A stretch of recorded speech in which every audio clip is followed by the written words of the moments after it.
What's going on, everyone? Welcome back to another episode of On the Floor with Liv and Cor. I'm Cor, that's Liv, and this is episode 22. 22, which reminds me of a Taylor Swift song, and I have been on a little bit of a Swift kick recently. Olivia, how was your weekend? I must know. You saw Wicked for Good. She has her Glinda Stanley.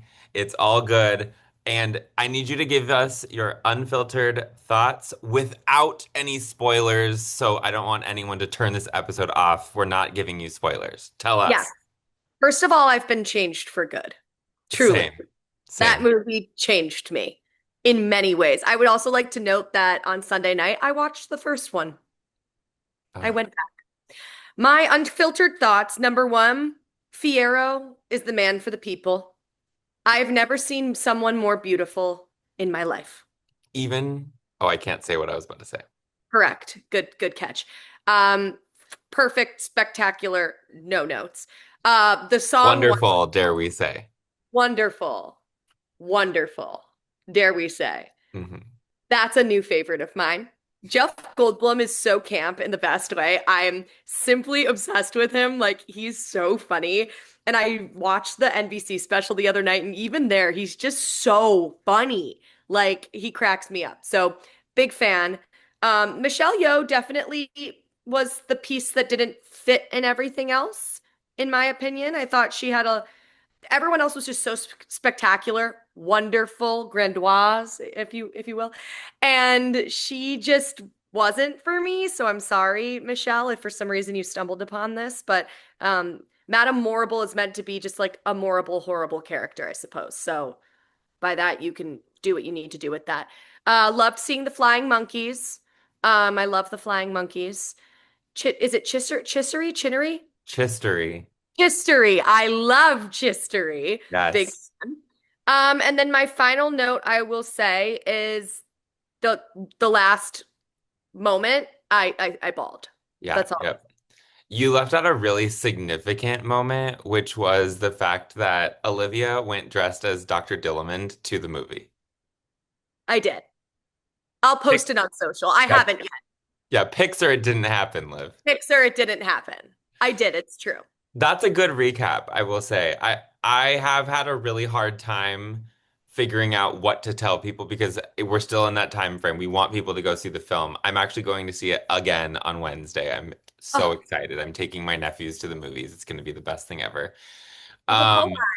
but I will say you brought up Chistery, and that is one of my big highlights from this film is I believe that there's a lot of conversation and a lot of discussion about the opinions of theater goers wanting the purity of the theater show, and they feel as though things in the movie are not changing it, but are are making it so that people maybe wouldn't want to see the theater show. And I personally disagree with that. But one thing that I want to mention is that Chistery got the limelight I believe that Chistery deserves. And in the theater show, I don't believe that he really gets that moment. And that was something that I got a little bit emotional about too, is because they really, lack of a better term, humanized him, or really, they really like brought his feelings into all of it. And I love it. And there have been some iconic people who have actually played Chistery on Broadway and in the national tour that are not as well known, that I'm really excited about that element. So I'm glad you brought that up. Yeah, I agree wholeheartedly. But yes, that was my recap of the weekend. Good. We did go in costume. My friend went as Elphaba, full green get up. Scott Bregman did go as Bach. Photos will not be released because he asked me to not. I went as Dr. Dillamond, and then my other friend went as Elphaba as well. So we had two Elphabas, a Bach, and a Dr. Dillamond, which I It's think was pretty iconic. it's iconic. It really is. It absolutely is. That's so cool. I'm so glad you got to go. And this is the last week that I'm gonna have my Wicked for Good stuff happening behind me because we are heading into the Christmas. We are heading into NCAA gymnastics. It's coming at us fast. So let's get this episode going. Olivia, what are your bubbles that you have for the week? Well, it is Thanksgiving week, which happy early Thanksgiving to everyone. And because of that, I am going to be going up to my mom's tomorrow. So I don't have a lot of food in the house, and I haven't had time to steal from the office. So I'm actually using one that was gifted to us and a couple episodes ago. We had Iowa Gymnastics send us some amazing locally sourced sparkling water. Spoiler, I have mine as well. And so I decided to try Yuzu Mango today in honor of our Iowa friends I love and it. try something new. I love it. I have the lemon lime. This is Wilson's Orchard and Farm, grown in Iowa, sparkling energy water. So Love. we are so excited. Thanks, Iowa. But here we go. Cheers, Liv. Cheers.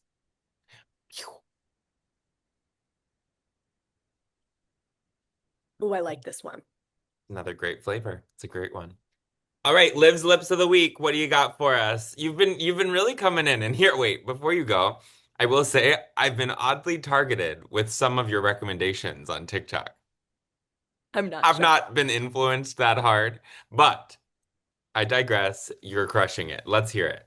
Thank you. So, in honor of the holiday, I wanted to bring something that is both I love and has practicality to it. So, when you're going around for the holidays, you're seeing family and friends, you're talking a lot, you're eating a lot. You don't want your lips to smudge, right? And I love applying lip gloss, but sometimes I don't have time to carry five of them in my pocket if I don't have pockets. So today's Liv's Lips of the Week is the NYX Lip IV.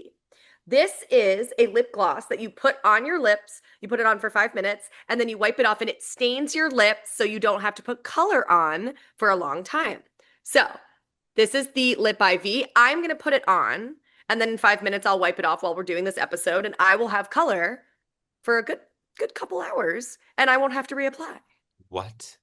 I know.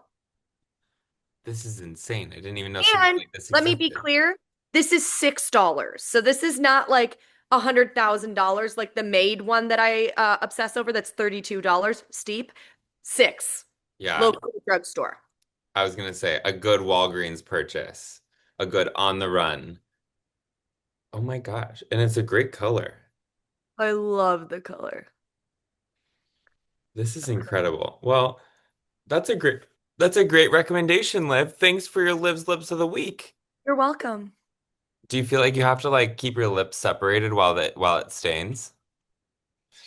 She's flaring her nostrils and her upper lip. Oh no, it's on your tooth. Vulnerable, vulnerable. Incredible. All right.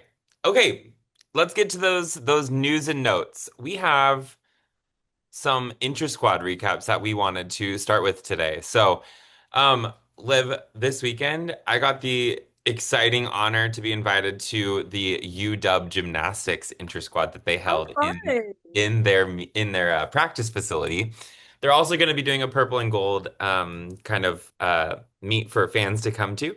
But I got to go and check out routines, and let me tell you, I my summary of this inter squad, and I told this straight to Jessa Hansen, the head coach at the University of Washington. I told her, I said, my summary is I am so, so happy to see bodies healthy and those bodies that were injured last year. Those student athletes look phenomenal right now. They look fit, they look ready to go, and they look really motivated. And that was really what I felt in the entire inter squad. They pulled up a great lineup of vaults. They put up a great lineups on all of their events, with some unique like and new upgraded skills. And so I'm really excited for Washington. I think that they're excited and hungry for a great season ahead of them. Last year when the new coaching staff stepped foot into Seattle, I think that they had a couple challenges that they were, working through, with recruits leaving and things of that nature. And then they were plagued with injury, and I think that that was really tough. But I will tell you, here are some highlights. I did see three 10-0 start value vaults. Yep. One of them was from an athlete that first did a Yurchenko full as their competition vault, and then at the end of the lineup, they did like an exhibition, and she did Yurchenko 1.5, which was very good. Um, Another highlight, Kira Bolden has a full in on floor with phenomenal like crowd choreography, and I was so here for it. She was last up on floor, and it was really, really good. The freshmen are looking really great. They all have like shiny moments on different um apparatus. Um, One in particular, her name is Charlotte, has the biggest ginger I've ever seen in my life. The biggest ginger ever. Awesome. And so that was very exciting to see. Um, it was good just to see Lana Navarro back and healthy. She looked so good, did a gorgeous balance beam routine. Love Um, her. and in addition, the other one I really got to shout out is Dia Moody. Dia looks phenomenal right now, and she only competes on three events: vault, bars, and beam. And her bars and beam routines were so, so, so good. And I'm a big fan. So I'm I'm seeing some great stuff. I'm really excited about it.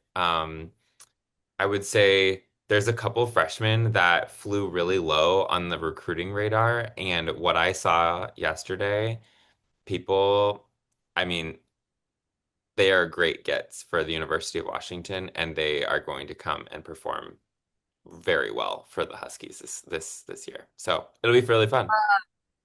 Great highlights. I know you were Yeah. texting me some updates and you were incredibly impressed, which is awesome. And we've talked about UW a little bit on the podcast already this year, talking about they had that video of like tons of stuck bar dismounts. And we were just like, whoa, seeing just a lot of really good stuff. So I love that you got that opportunity. I can't wait until we get more content from them. They're a team that I think Gibran does a really good job of posting for them, and I just want to see more. So I can't wait for them to post more so that we can stay up to date and get to know some of the newer faces and see the returners who have been injured, who, like you mentioned, Dia and Lana Navarro, like, oh my God, I can't wait. I know, I know. Also, Jeffrey Langenstein, who was just promoted to associate head coach, which is very exciting for him. I think he's had a really cool journey too. You know, he at one point in time was a coach at Lindenwood, D2 school. Um, you have his journey, like he followed Jen Llewellyn over to the University of Washington, and then has continued to stay at the University of Washington. I'm like looking over there because I'm looking at the University of Washington right now. That's Um, crazy. yeah, but it's just I'm really proud of him, and well deserved for sure. And he does a great job over there at Washington. So it's been fun. I love that update. There were a lot of intra-squads that happened in the past week. And I know you talked about the Washington one, another Big Ten one that I just wanted to highlight a couple things from that I saw was Michigan's. And I know this intra-squad through and through. We used to do it. It was always the Friday before Thanksgiving. And I saw a couple of really exciting things. And I actually saw the All Things Gymnastics podcast do like a an X thread just posting some updates that they saw. But we saw Reina Gugino throw down that incredible Yurchenko 1.5 stuck, sixth year, coming back from an injury. I mean, first and foremost, doing a Yurchenko 1.5 at like the age of 23 is mind blowing. And second of all, just so excited for her and happy for her because she has had a journey with being injured last year. So thrilled to see that success. We saw a highlight of Jay-Z Ranger doing her gorgeous double A on floor. It looks bigger and better than before. And even, obviously she is so well known for her tumbling and her performance, but those jumps are excellent.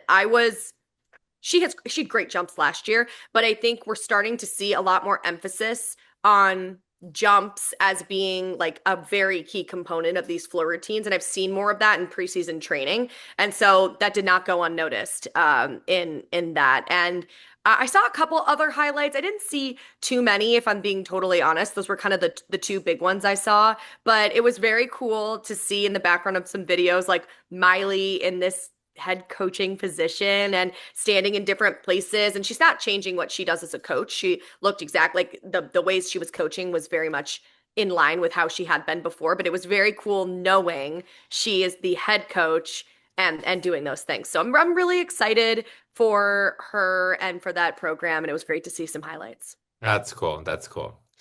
Um, Speaking of just like programs that are giving us an intimate access into so much gymnastics, as always, UCLA Gymnastics is posting some great Instagram stories of just some highlights from their inter squad this weekend. It looked like, well, I do know that they invited their alumni to come back and watch the inter squad, and it was so cool to see so many familiar faces there.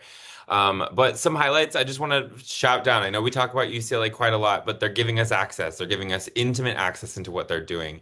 Number one, it was said on Twitter X that they hit 28 for 28 routines that they put up with a 100% hit percentage. That was all while Jordan Childs was not there. She was training for her final week in the finale of Dancing with the Stars, which I'm so excited to see her freestyle. But a hit percentage of 28 for 28, 100%. Fantastic job from the Bruins. Some highlights that I saw. Um, Sienna Alipio's beam routine, unbelievable. Like she got a 10 at Big Tens last year. It's gorgeous. Her choreography is incredible with a stuck gainer tuck full off the end. It's so beautiful, so amazing. Queen Sienna, love it. The straight body cast before the dismount from Tiana Sumanosacra, as well as just of note, she was performing a Yurchenko full in the vault lineup, which I'm wondering is that maybe one of these like, the elite athletes that have a hard time transitioning to the 1.5 from, doing Yurchenko double for so long. Who knows what it might be? But, having a Tiana Sumana Sacra Yurchenko full in your lineup isn't necessarily a bad thing. It's replacing that Yurchenko full from Shea Campbell kind of moment. You know what I'm saying? So those were just of note. We saw some great Caitlin Rosen footage. We saw a beautiful bar routine with toes glued together from Sydney Barros. Really great stuff. So we're celebrating UCLA. Just we saw their content. We love it. I think they're doing a great job. And it'll be very exciting to watch them this season. The only other one I want to add to that conversation is Mika Webster Longin's Yurchenko 1.5. And we all saw a really scary landing from her at the national championship. And it's bigger. It's bigger. The way she wraps for the twist is so technically good. It just looks incredible. So it was lovely to see her have an incredibly safe landing, of course, but compete in the inter squad. And I see no reason why she won't compete in the lineup of six. Her vault is lovely. So that was another highlight for me from the Bruins. Yeah, that's a good addition. Speaking of vaults, this is a great transition for me. Hmm. Everyone knows on this podcast we are Justin and Elizabeth Crandall Howell stands, but on top of them being excellent human beings and lovely people that we share deeply and love in our life, did you see that they have 5 10-0 start value vaults that they did in their intra squad? This was, we recorded this episode on Monday, so the posts are gone, unfortunately, but two stuck 1.5s in the intra squad, two stuck. The first one was great. Then the second one, I was like, even higher, even more amplitude. Then we saw another 1.5 from an athlete bounce forward, but still massive height. We saw a Kaz. I'm still a little confused if it's a Kaz full or a Kaz. I think a Kaz has a full. So I think a Kaz full is a double. Someone correct me, please. But a different entry vault. And then we had a Fred Pike half that was big and dynamic. So that is 5 incredibly viable, incredibly high scoring potential vaults for Clemson. And I think someone noted somewhere that it actually might have been Scott Bregman, mentioned to us that I think 5 10-0 star value vaults is more than Liz and Justin ever had at Cal, which is insane. It's insane. It's insane. Dare I say, if you want to be a student athlete that gets better at gymnastics, you should go to Clemson University. That's kind of how it feels to me right now. What goes into that is, well, I say that honestly because I know that Liz and Justin love to teach and they love to help athletes grow. In addition, they hired, a club coach that comes out of the club world that is part of developing athletes. And Luke has also been a part of developing athletes his entire career. They have 4 coaches on their coaching staff that just really are passionate about growth. They have this one day better motto. They have all of those sort of pieces that really have followed the Crandall Howells like all along. And, we have, I just, I see athletes getting better, and it's so cool to see. So, um, I love five 5 10-0s. Come on, come And on. we're not talking into the pit at this point. Like these No. are stuck landing, tight, really well executed on landing and in the air. It's really impressive. It just makes me more and more excited for them, for season, for all the things. So I that was a great highlight I saw this week.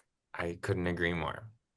All right, we're heading into our NCAA bubbles of the week. I mean, we have been in NCAA, but just some like random news and notes that we saw pop up.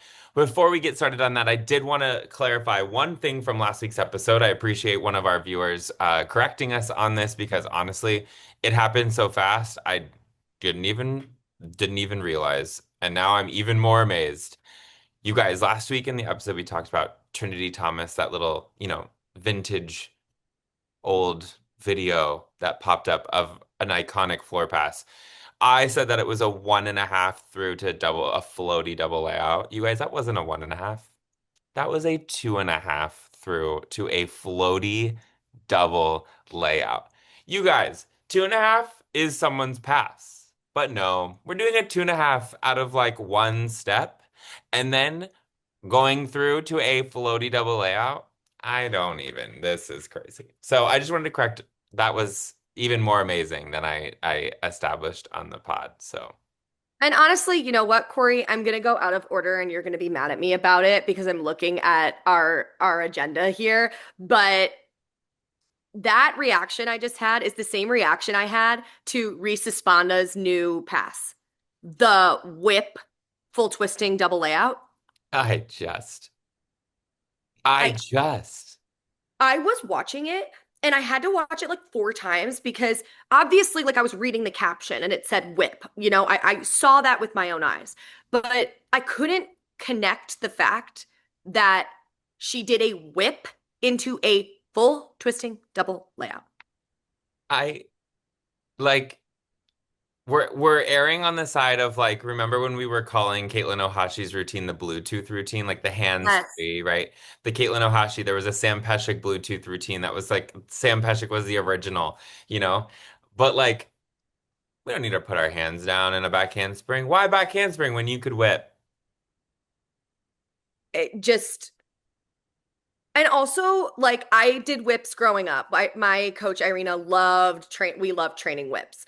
And a whip has more stress on the legs just naturally from the takeoff. That's just a fact. Like Mhm. it's already hard to do a full twisting double layout, and her technique is one of my favorites where the layout, like the second flip has that double layout look with Mhm. like the extended body. It's not like the hollow body, it's that extension. It's like the full twist of the like, oh my God, breathtaking. And Mhm. then she does it out of the whip. It's absolutely out of this world good. I agree. I It's so just, good. oh my I'm God. okay. I'm okay with the adjustment to the agenda, Olivia, for the record. Like we were talking about this floaty double layout and this like wow factor of the 2.5 through, and I just had to throw that in there because I'm Yeah. like, it has that same factor. No, Ton I agree. I agree. We originally had it in the wow skills portion of our show.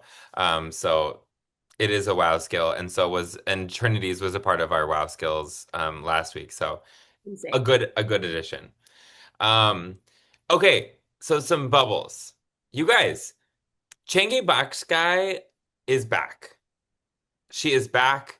If you guys remember, she now competes for the University of Georgia. She transferred from the University of Nebraska before last season.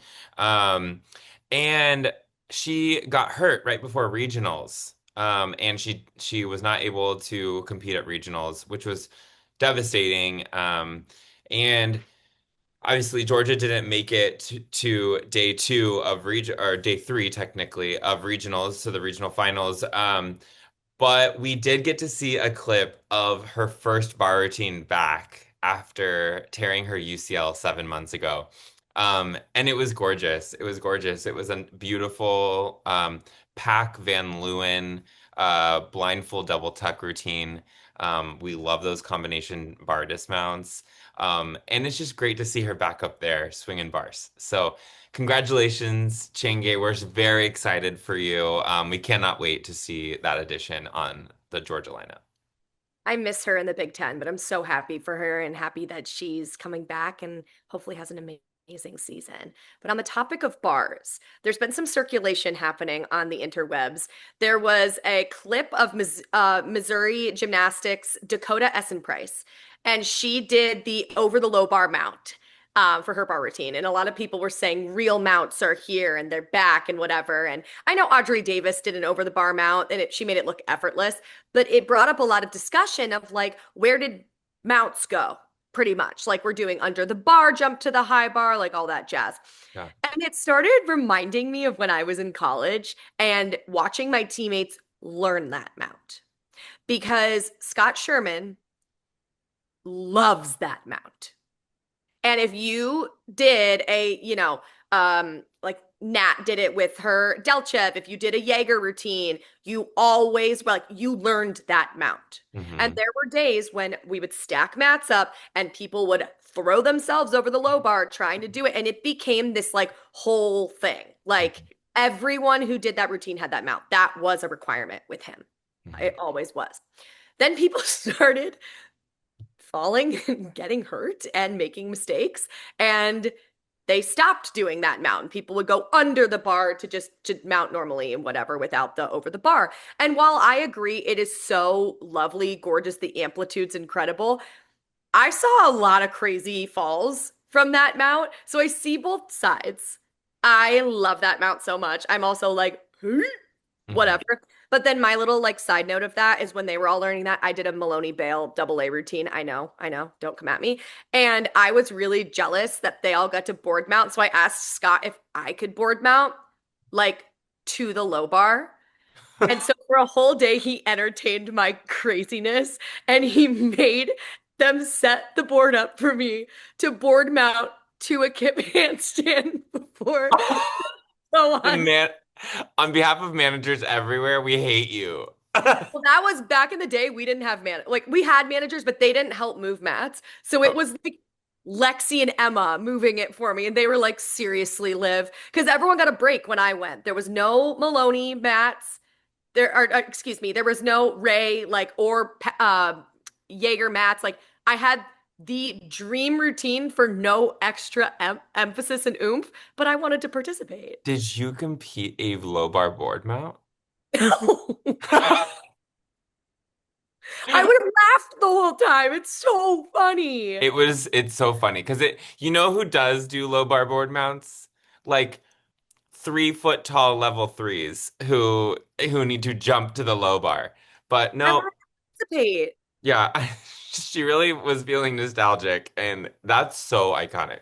Okay, wait, but back on the topic of board mounts, I do have thoughts because you did say that it's a hot contested topic. Number one, I love them. Number two, do you remember when Caitlin Ohashi tried to do the Yurchenko board mount onto the low Yes, bar, and then the yes, photo was just blood all over her face? correct. That's the end of the note.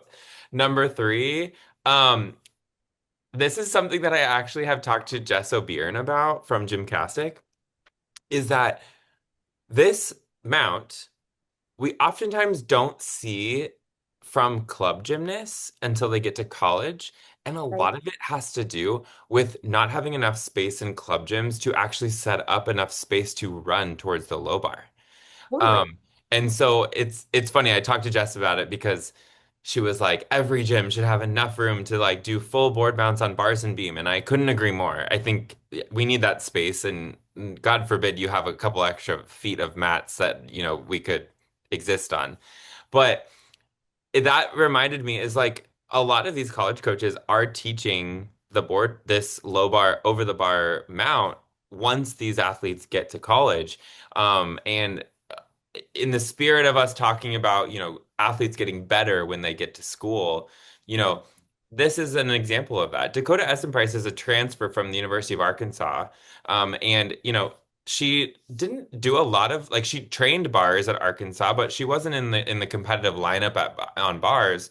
But, how cool is it for her to continue to grow in what she's doing? They figured out a great routine that's going to work for her. The low bar mount does count as a skill. So it's like you're starting to like figure out something that might work. And I don't know. it got buzz because everyone loves a good board mount, I would say. So who knows if Dakota will be in the lineup or not, but it was fun to see and we loved that. Board mounts add extra grandoise. They Oh, do. Grandoise to the max. But also to the argument of what Jess is saying, because I do agree with her. If your gym doesn't have that space, how are you supposed to learn those things and train those things? I mean, it's right. I think the other thing when we talk about the code and we talk about some of these, like the Maloney Bale routines and we talk about the front double full on floor and some of these things that in our gymnastics mind, we're like, perhaps those should be devalued in order to like try to do more difficulty and whatever. In my opinion, there should be a conversation and an argument about board mounts and an increase in difficulty Mm. for the sake of people wanting to do it more. Mm. Because maybe if that it counts as a skill, that's right. But maybe if it provided some semblance of additional bonus, or if a beam mount that is like, you're not just like doing a leap onto the beam, but you're doing like when Helen Hu, this is our mention of Helen Hu, when she went round off and then like back handspring down as her beam mount, I Yeah. don't know what that's valued at. If it's a C, it should be a D. It should be a 10th bonus. So Mm. that's totally different than like a over the low bar mount. But if we're trying to encourage some of these like riskier, though incredibly like interesting and unique and brings the spirit of gymnastics back type of elements, then maybe that's a larger discussion about the code and how we can make that work for teams so they're not going, I guess let's learn this mount. It's not going to give us anything, but let's learn it. So I Yeah. think there could be a larger conversation there for sure.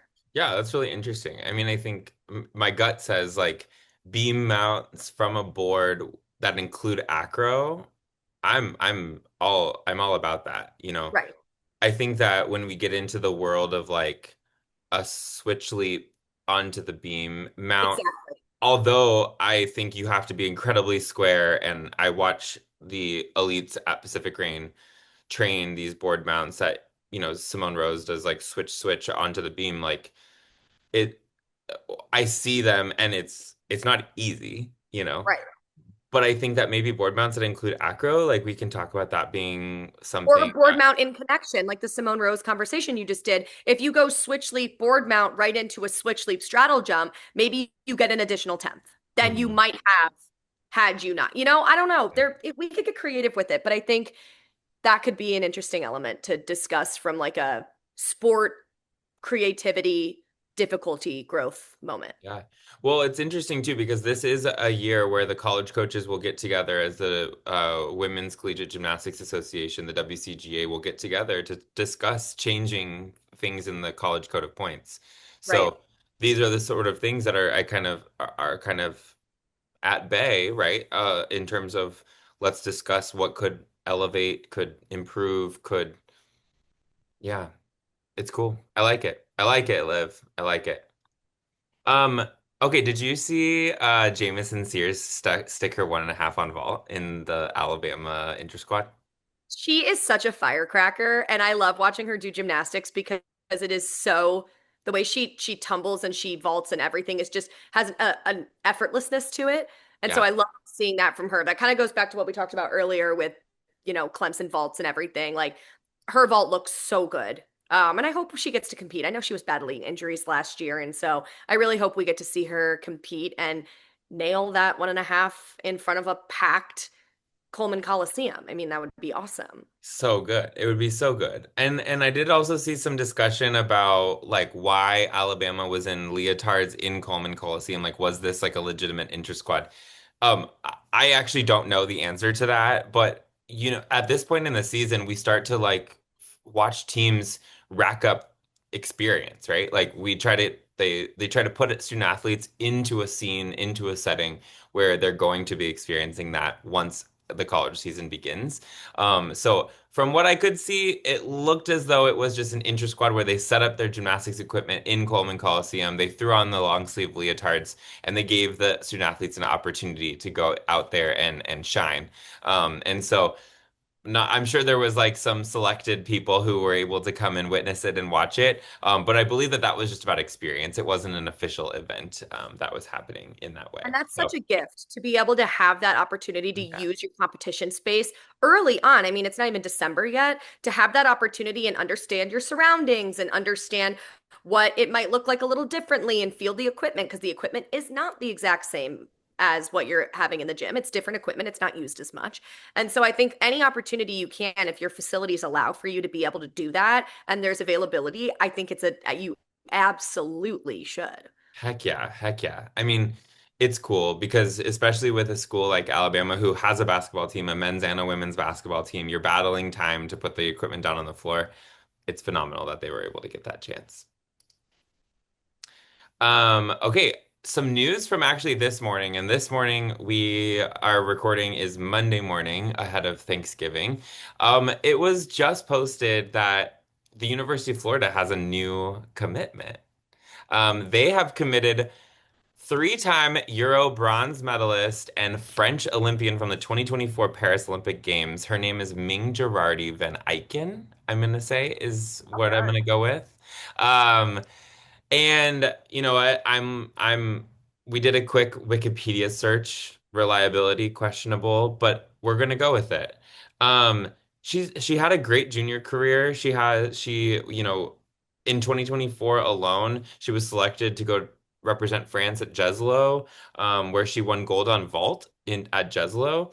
And then she competed at the European Championships. During event finals, she won bronze on vault at Europeans, like I mentioned. Um, and then she, during team final, won the bronze medal behind Italy and Great Britain for Europeans. So I think that it's a great ad. She was one of the five members of the Paris Olympic team that, had an unfortunate showing on their home turf. But it's very exciting, and she's going to be a Florida Gator. What a great get for them. More opportunities for international athletes in the NCAA. Love, love, Took, love, love. took the words right out of my mouth. Final NCAA bubble that, again, I actually saw this morning, and it goes back to Elizabeth Crandall Howell. There was a video that Paige Anastasi transferred to Clemson from UCLA, which, by the way, I love all of her content. She gives us a really good insight into like day in the life of an athlete, day in the life of like recording and filming a brand deal, practice. So Paige, well done. Keep it up. It's awesome content. But she posted on her Instagram a video of the athletes doing a photo shoot outdoors. And the caption was like, when your coach is also a mom, and you see LCH run into the thing and like she's fixing hair and she's fixing leotards and she's like making sure all the girls look good. And I'm like, that is so mom coded in the absolute best way. And it just made me so happy. Like I love when athletes get to see like the parent side of their coaches, if any of their coaches are parents. And I love that that came out from LCH in that moment. Oh, I love it. I mean, it's so Elizabeth Crandall Howell. I It's so can't her. even. I can't even.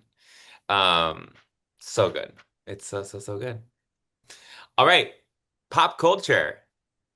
Are you ready, Can Olivia? I take the first one because Yes. I actually am this is a very interesting one. So, Inside Gymnastics posted a clip from their podcast with Caitlin Rosen of UCLA. And the question came up about Dancing with the Stars pro Val Chmerkovskiy coming to practice. And as we all know, Jordan's on Dancing with the Stars and whatever. And you know, I truly believe the Dancing with the Stars pros and celebrities get close. It really looks that way, and I want to believe it. And so there's footage of Val coming to practice, and everyone's thinking, oh my God, how cool of Jordan. She got him to come, and the girls love him, and whatever. And Caitlin kind of sets the record straight on this podcast. And what she talks about is how they were at the show and they were all so excited, and they had these great seats. And during commercial break, she texted Jordan and was like, can you bring Val over here? We want to meet him. And she's thinking Jordan's not going to reply. She replies and is like, yeah, 1 second. So he comes over. All the girls are just losing their mind. They take a selfie with him. They're so excited. And that was kind of it, right?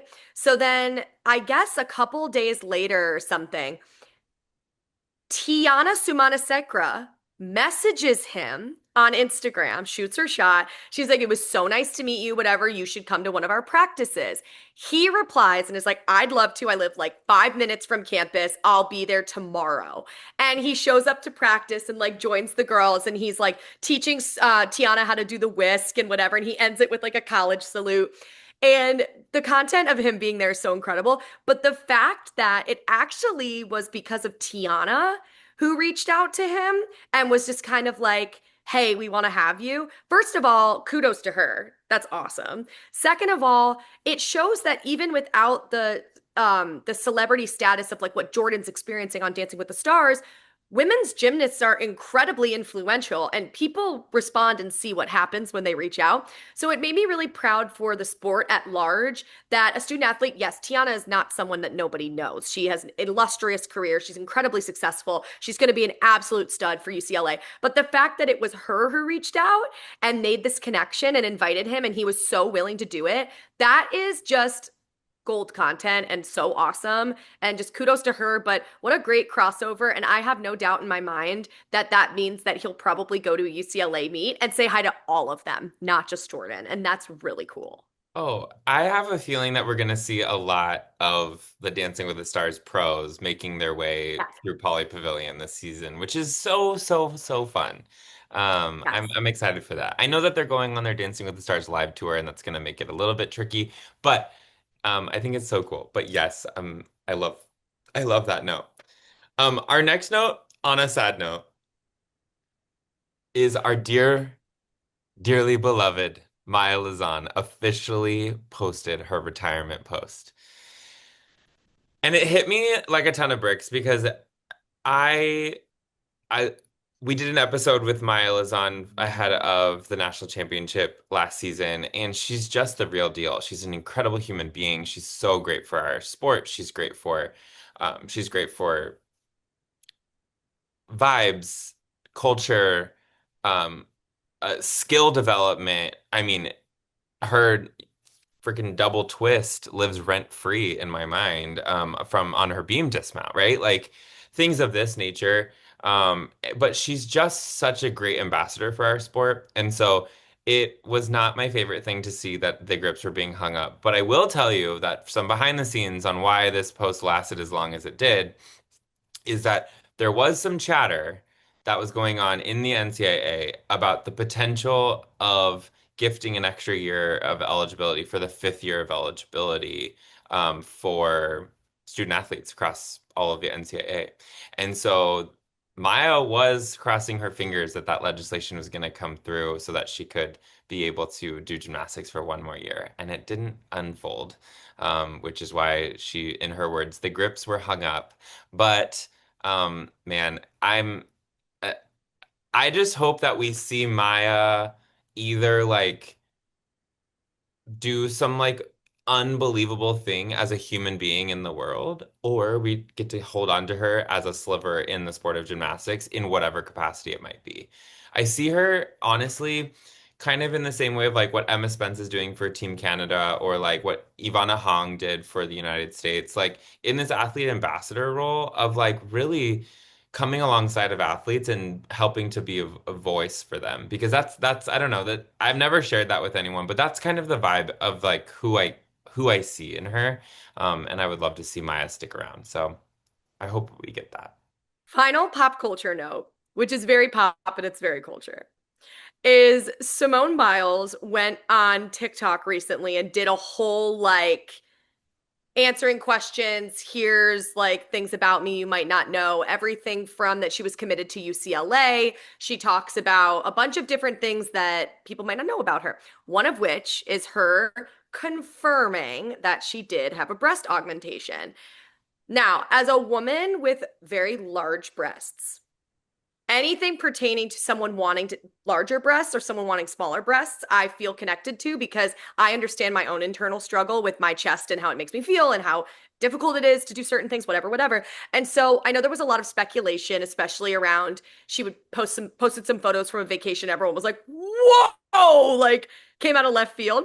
But it was really cool of her to go on and explain it. And she gave specific specifics. She was like, this is the type that I use, this is the size, this is the doctor, this is the timeline. I couldn't get out of bed. Jonathan had to pull me up out of bed. Like, she was honest. And with a platform like hers, if you're not going to be honest, don't say anything. And she did it perfectly, I think. Absolutely perfectly. It seemed kind of cathartic for her to finally be like, this is it. This is what happened.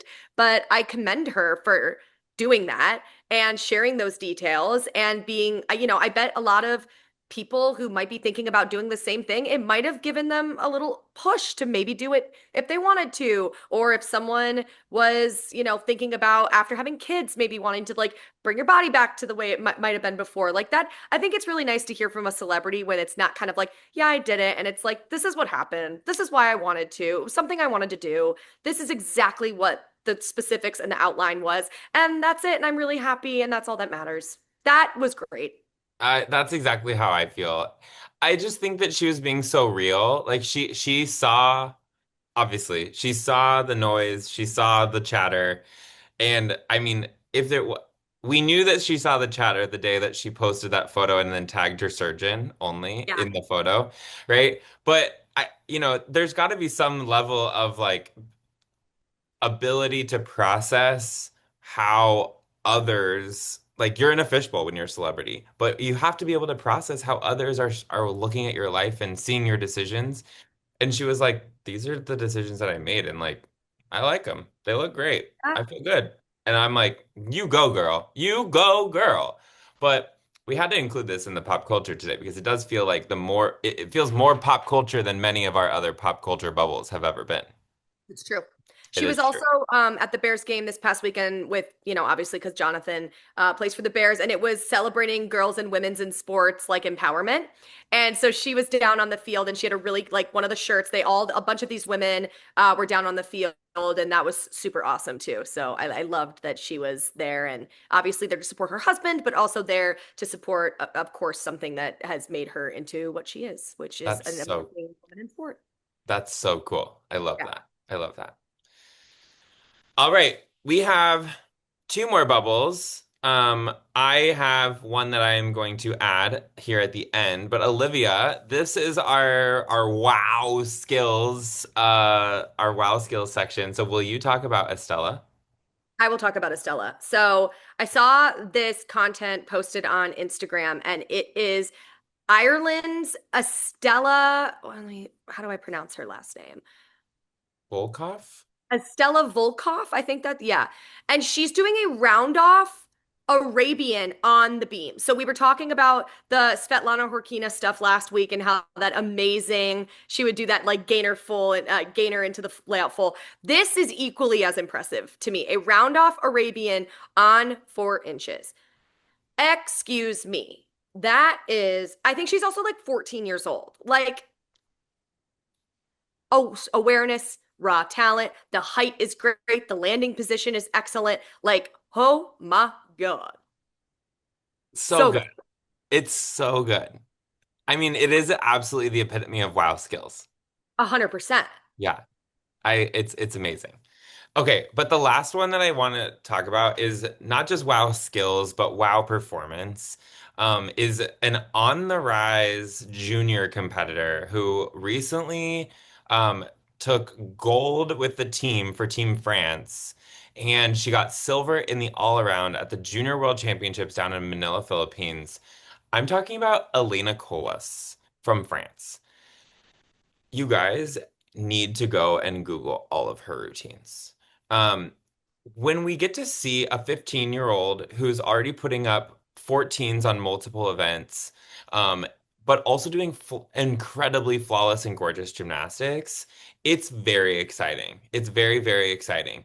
We're also in the year right after the Olympics, so we're talking she has 3 years of development to be able to add to, potentially like we'll see what happens with Team France. Like, is Melanie De Jesus dos Santos continuing to train? We have, the Marine Boye, like of the world, that weird, you just have to wonder, like, are they continuing? What's going to happen?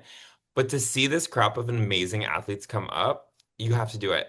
And I will tell you, I will admit, I did not have Elena Colas on my radar whatsoever. but it's proof that the buzz in gymnastics works is that I now have her on my radar because so many people were posting about her gymnastics and what she was doing, and she deserves all the eyeballs. So she put up a 53.298 in the all-around competition, which was great. She uh, was only about 4/10 away from the gold medal, but she threw down an amazing, amazing gymnastics. So it's very exciting to see Elena. Um, I have to admit, okay, maybe this is the last thing that we'll talk about. Olivia, do you think, what is your take? Should Kayleen Moore stay competing for Algeria, or should she go back and compete for France because that's her home country and build up the French Federation versus paving the way for Algeria? This is a very large topic, and it is also not on our agenda, but I want to hear your thoughts on it, and then we'll kind of wrap up from there. I mean, it's kind of like a depending on the day type of situation. I think, correct me if I'm wrong, the French Federation kind of screwed her over. Hmm. So when it comes to like what she's done after that and how she's represented Algeria and then still remained in the space to compete at the level she has, I would say good riddance. Figure it out. I'm staying here with Algeria and I'm helping to build it up. That's in my mind what I would do. Now, the French Federation is significantly more out like built up and has more resources and availability and people at the same level as her. So I see the allure of going there and building more of an empire in that like building it up situation. And perhaps maybe it would have Melanie, her and Melanie as a dynamic duo would also be great. You know what I mean? Like there's a lot of incredible potential there. But I don't know. I think if you've been just kind of done wrong and you found another way to compete happily and successfully and done what she's done, I don't know if I could personally go back. Yeah. Yeah.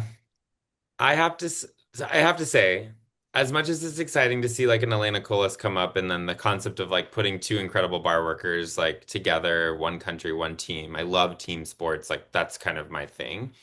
I'm gonna have to like paraphrase a quote that I heard from Danusha Francis this past week, where Danusha Francis, I'm everyone should know who she is. She competed for Great Britain. She was the team reserve for the 2012 Olympics for Great Britain.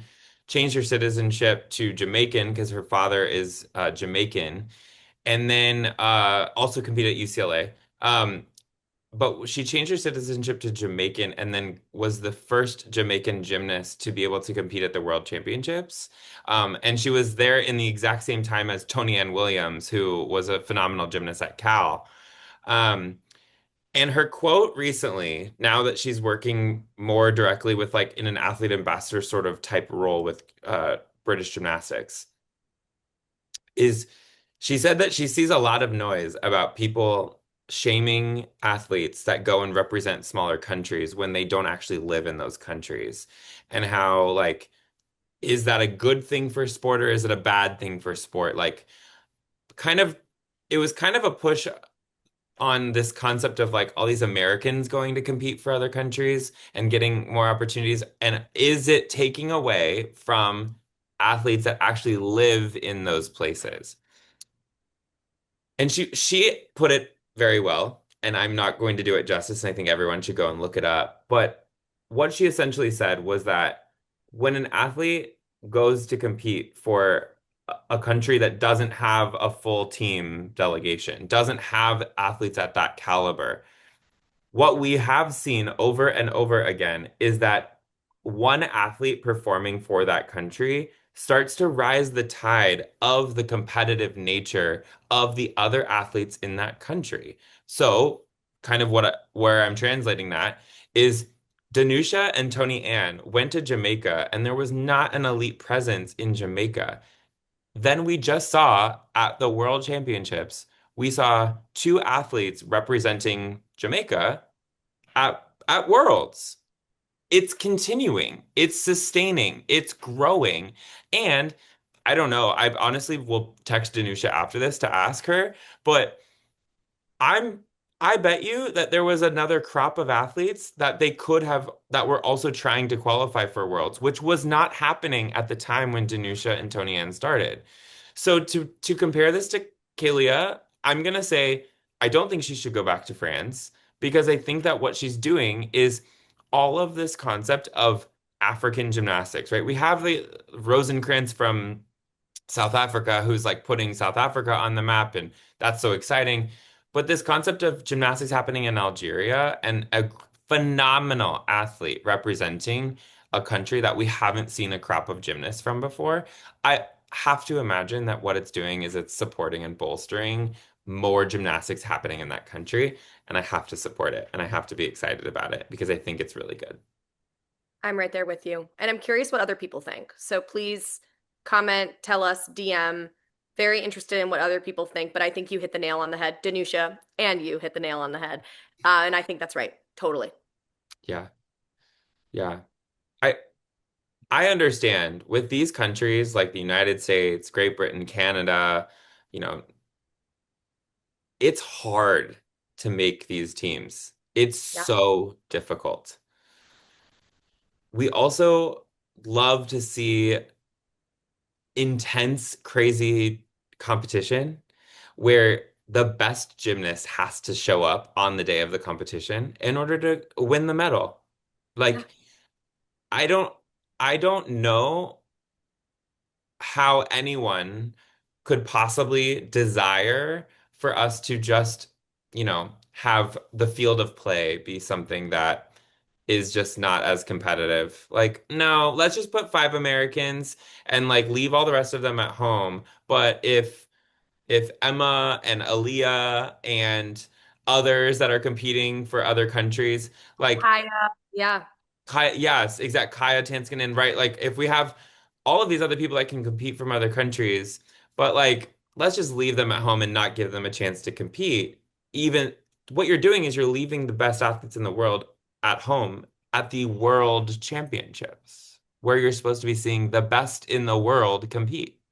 So, anyways, I'm not shocked you and I agree on this topic because we're all about growth and opportunity. And what Kaylee is doing is adding growth and opportunity. yeah, 100%. All right, And that was a good sidebar, not planned, but yeah, that was good.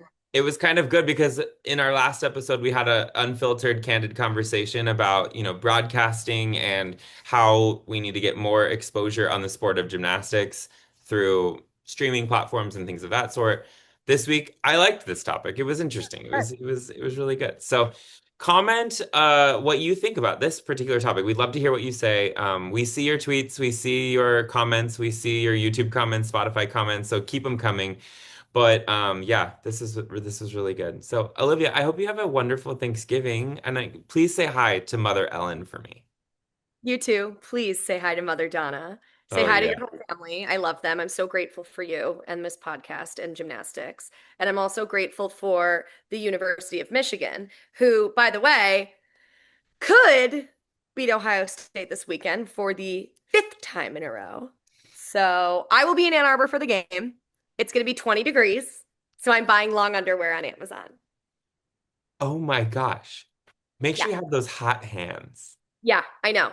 I'm going to buy a lot of random stuff on Amazon to keep me toasty woasty, but I'm very excited to be back in Ann Arbor for the game day, which is my favorite.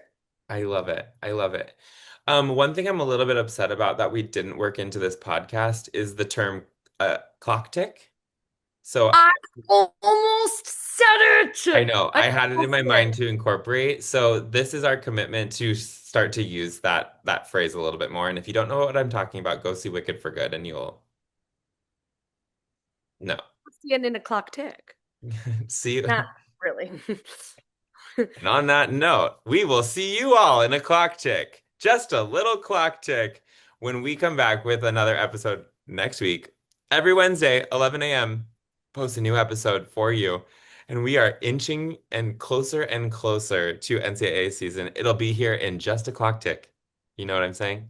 So, we hope that you guys have a phenomenal Thanksgiving weekend. We are grateful for all of you and grateful for your support and your fanfare of all that we're doing here on this podcast. It is not lost on us. Olivia, I love you. I'm grateful for you. And I'm so, so, so happy to get to do this and connect every single week. So, we will talk to you guys later. Have a great weekend. Bye.